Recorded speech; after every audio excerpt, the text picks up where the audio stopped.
BJP ಜಿಲ್ಲಾಧ್ಯಕ್ಷರ ನೇಮಕದಲ್ಲಿ Dangal ವಿಷಯವಾಗಿ ಸುಧಾಕರ್ ಆದ್ಮೇಲೆ ಒಬ್ಬೊಬ್ಬರಾಗಿ ಇದಕ್ಕೆ ವಿರೋಧವನ್ನ ಅಸಮಾಧಾನವನ್ನ ವ್ಯಕ್ತಪಡಿಸ್ತಾ ಇದ್ದಾರೆ.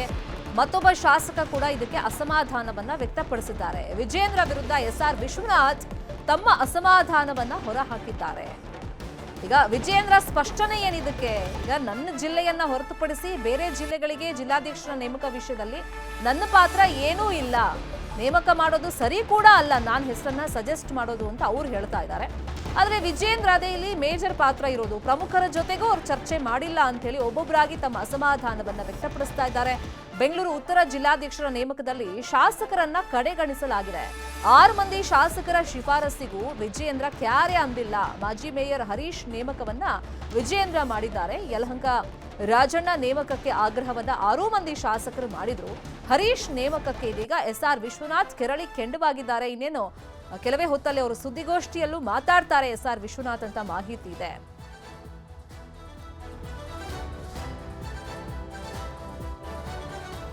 ಈಗ ವಿಜೇಂದ್ರ ಒರಿಜಿನಲ್ ಬಣ್ಣ ಬಯಲಿಗೆ ಬಂದಿದೆ. ಜಿಲ್ಲಾಧ್ಯಕ್ಷರ ಆಯ್ಕೆ ವಿಚಾರದಲ್ಲಿ ಅವರು ಬಣ್ಣ ಹೊರಗಡೆ ಬಂದಿದೆ ಅಂತ ಹೇಳಿ ವಿಜೇಂದ್ರ ವಿರುದ್ಧ ರೆಬಲ್ ಶಾಸಕ ಯತ್ನಾಳ್ ಕಿಡಿಕಾರಿದ್ದಾರೆ. ಈ ಗುಂಪಂತೂ ವಿಜೇಂದ್ರ ರಾಜ್ಯಾಧ್ಯಕ್ಷ ಆದಾಗಿನಿಂದಲೂ ಕೂಡ ಪ್ರತಿ ಹಂತದಲ್ಲೂ ವಿರೋಧವನ್ನ ವ್ಯಕ್ತಪಡಿಸ್ಕೊಂಡು ಬರ್ತಾನೆ ಇದ್ದಾರೆ.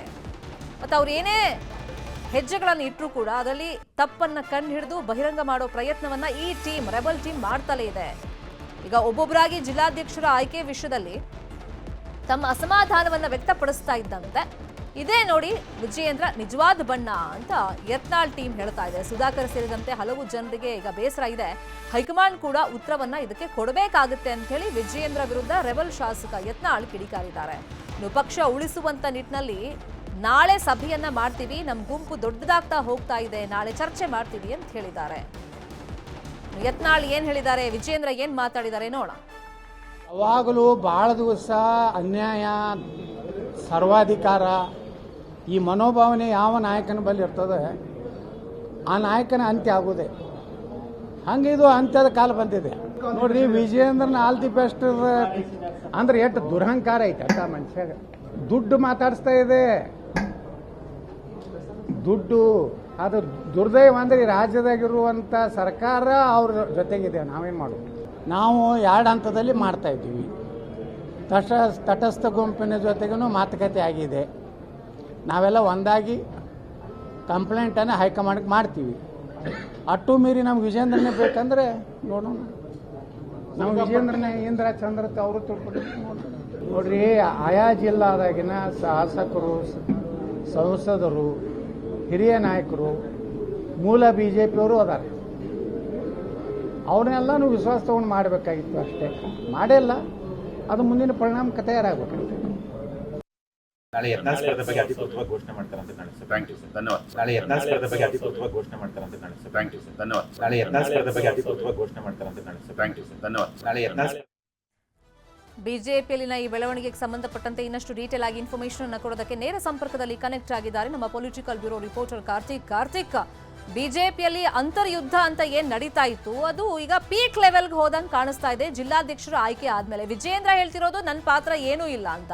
ಈಗ ಅಸಮಾಧಾನಿತರು ಹೇಳ್ತಿರೋದು ನಾವು ಶಿಫಾರಸನ್ನ ಮಾಡಿದ್ವಿ ಒಂದಿಷ್ಟು ಹೆಸರುಗಳನ್ನ, ಅದನ್ನ ಕ್ಯಾರೆ ಅಂದಿಲ್ಲ, ಪರಿಗಣಿಸಿಲ್ಲ ಅಂತೇಳಿ. ಇನ್ನೊಂದ್ ಕಡೆ ಯತ್ನಾಳ್ ಟೀಮ್ಗೆ ಈಗ ಮೆಂಬರ್ಸ್ ಜಾಸ್ತಿ ಆಗ್ತಾ ಇದ್ದಾರೆ. ಈ ನಿಟ್ಟಿನಲ್ಲಿ ಹೈಕಮಾಂಡ್ ಏನಾದರೂ ಮಧ್ಯಪ್ರವೇಶ ಇಮಿಡಿಯೇಟ್ ಆಗಿ ಮಾಡುವಂತ ಚಾನ್ಸಸ್?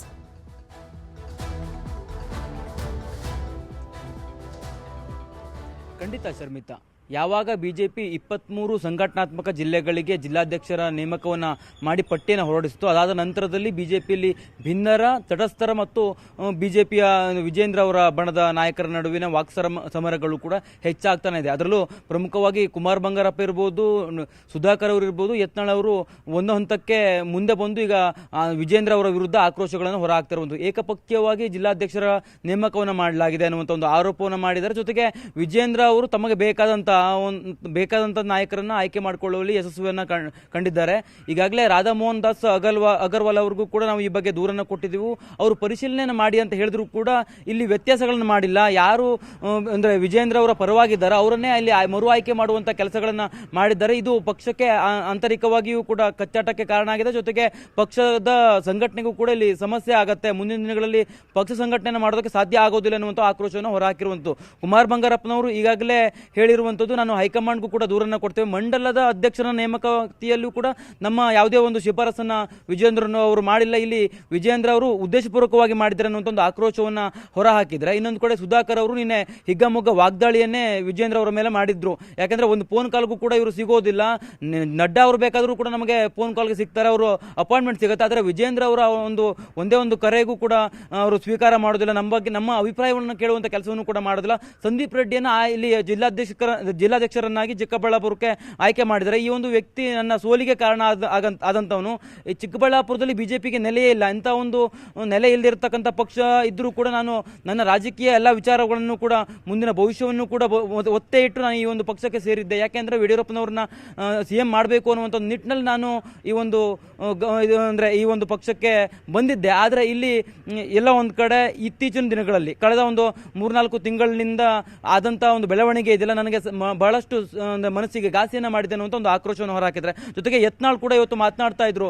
ಇಲ್ಲಿ ವಿಜೇಂದ್ರ ಅವರ ಏಕಪಕ್ಷೀಯವಾಗಿ ರಾಜ್ಯಾಧ್ಯಕ್ಷ ಸ್ಥಾನವನ್ನು ಅಂದ್ರೆ ಮತ್ತೊಮ್ಮೆ ಪಡೆದುಕೊಳ್ಬೇಕು ಅನ್ನುವಂಥ ಒಂದು ನಿಟ್ಟಿನಲ್ಲಿ ಏನೆಲ್ಲ ಕೆಲಸಗಳನ್ನು ಮಾಡಬೇಕು ಒಳ ಹಂತದಲ್ಲಿ ಮಾಡ್ತಾ ಇದ್ದಾರೆ. ಜಿಲ್ಲಾಧ್ಯಕ್ಷರ ನೇಮಕ ವಿಚಾರದಲ್ಲೂ ಕೂಡ ಅವರು ಒರಿಜಿನಲ್ ಬಣ್ಣ ಬಯಲಾಗಿದೆ. ಯಾಕಂದ್ರೆ ಅವ್ರಿಗೆ ಬೇಕಾದಂಥ ಅವರನ್ನ ಹಿಂಬಾಲಕರನ್ನ ಮಾತ್ರ ಇಲ್ಲಿ ಆಯ್ಕೆ ಮಾಡುವಂಥ ಒಂದು ಕೆಲಸವನ್ನು ಮಾಡಿದ್ದಾರೆ ಅನ್ನುವಂಥ ಒಂದು ಆಕ್ರೋಶವನ್ನು ಕೂಡ ಹೊರಹಾಕಿರುವುದು. ಜೊತೆಗೆ ನಾಳೆ ಇನ್ನೊಂದು ಹಂತದಲ್ಲಿ ಸಭೆಯನ್ನು ಮಾಡ್ತೇವೆ. ಆ ಒಂದು ಸಭೆಯಲ್ಲಿ ಸಾಕಷ್ಟು ವಿಚಾರಗಳನ್ನು ನಾವು ಅಲ್ಲಿ ಏನು ಚರ್ಚೆಯನ್ನು ಮಾಡ್ತೇವೆ. ಜೊತೆಗೆ ತಟಸ್ಥ ಬಣ ಅಂತ ಏನಿತ್ತು, ಆ ತಟಸ್ಥ ಬಣವನ್ನು ಕೂಡ ಸಂಪರ್ಕಿಸುವಂಥ ಕೆಲಸವನ್ನು ನಾವು ಮಾಡ್ತೇವೆ. ಅವರೆಲ್ಲರನ್ನು ಕೂಡ ಒಗ್ಗೂಡಿಸಿಕೊಂಡು ಹೋಗಿ ವಿಜೇಂದ್ರ ಅವರ ವಿರುದ್ಧ ಯಾವುದೇ ಕಾರಣಕ್ಕೂ ಕೂಡ ವಿಜೇಂದ್ರ ಮರು ಆಯ್ಕೆ ಆಗಲೇಬಾರದು. ಹೈಕಮಾಂಡ್ಗೆ ಈಗಾಗಲೇ ನಾವು ದೂರವನ್ನು ಕೊಡುವಂಥದ್ದು ಇರ್ಬೋದು. ನಾಳೆ ಜೊತೆಗೆ ರಾಜ್ಯಾಧ್ಯಕ್ಷರ ಚುನಾವಣೆಯಲ್ಲಿ ಸ್ಪರ್ಧೆ ಮಾಡುವಂಥ ಒಂದು ನಿರ್ಣಯವನ್ನು ಕೂಡ ನಾಳಿನ ಸಭೆಯಲ್ಲಿ ತೆಗೆದುಕೊಳ್ತೇವೆ ಅನ್ನುವಂಥ ಒಂದು ಮಾತನ್ನು ಹೇಳಿದ್ದಾರೆ. ಇಲ್ಲಿ ಗಮನ ಹರಿಸಬೇಕಾಗಿರುವಂಥದ್ದು, ಇಲ್ಲಿ ಇವತ್ತು ಯತ್ನಾಳ್ ಅವರು ಮಾತಾಡ್ತಾ ಹೈಕಮಾಂಡ್ ವಿರುದ್ಧವೂ ಕೂಡ ಒಂದಿಷ್ಟು ಅಸಮಾಧಾನಗಳನ್ನು ಹೊರಹಾಕಿದ್ರು.